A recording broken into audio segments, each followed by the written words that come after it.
A personal story.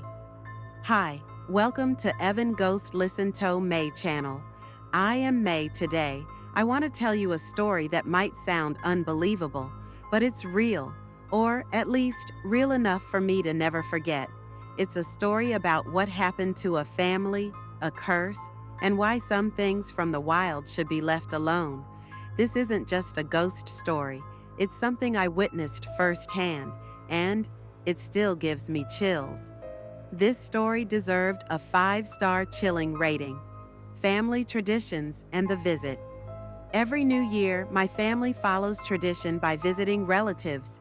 We'd go from house to house, exchanging gifts, eating good food, and catching up with family members we didn't see often.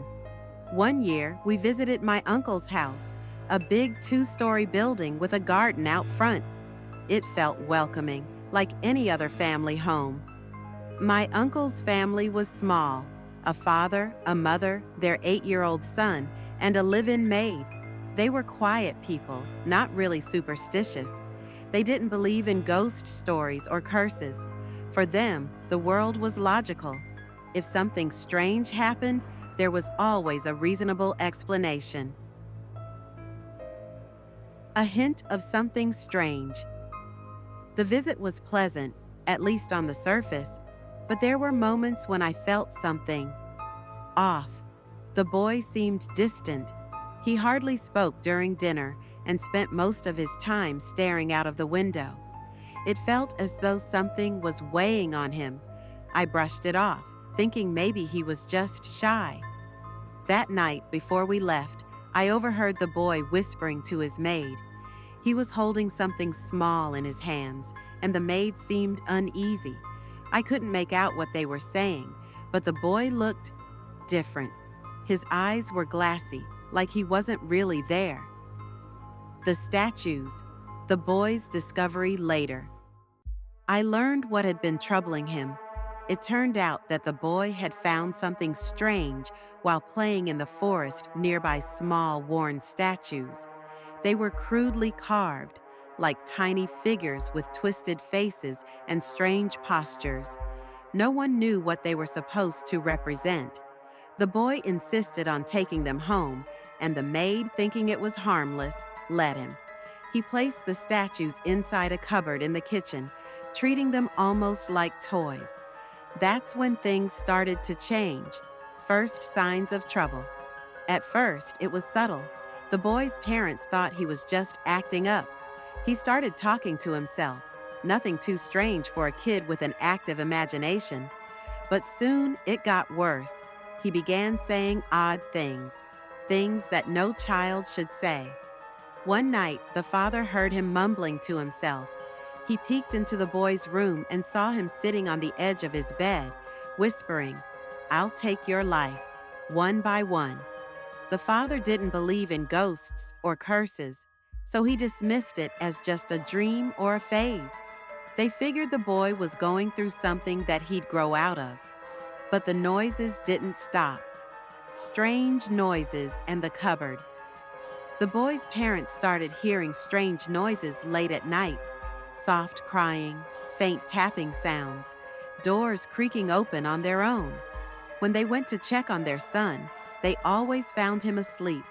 One night, the mother heard the sound of crying coming from the kitchen near the cupboard where the statues were kept. She tiptoed toward the cupboard, opened it, and suddenly, something heavy fell into her hands. A head just fallen on her hands. Then it was gone, as if it had never been there.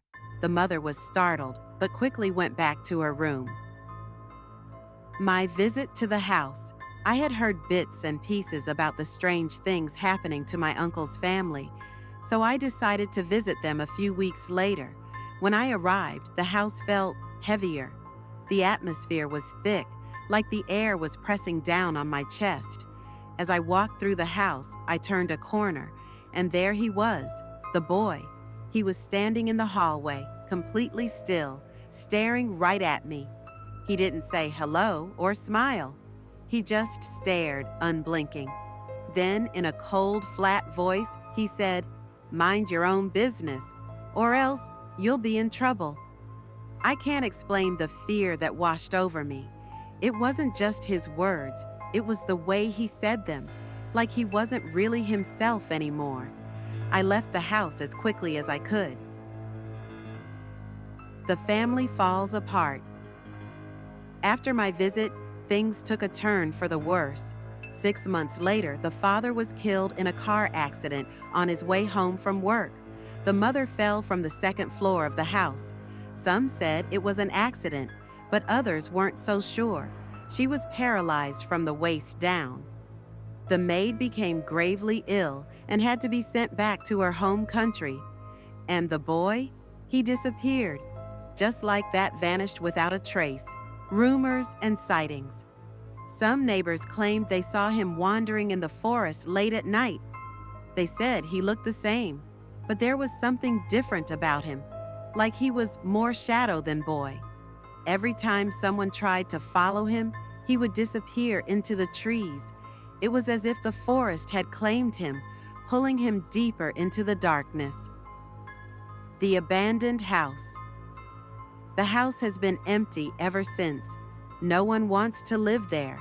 People say it's cursed, that the spirits of the family are still trapped inside, unable to leave.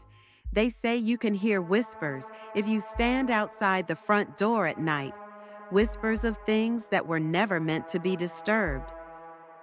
Final warning. I've learned my lesson. If you ever come across something strange in the wild, something that feels out of place, leave it alone. Some things aren't meant to be touched. Some things carry darkness with them.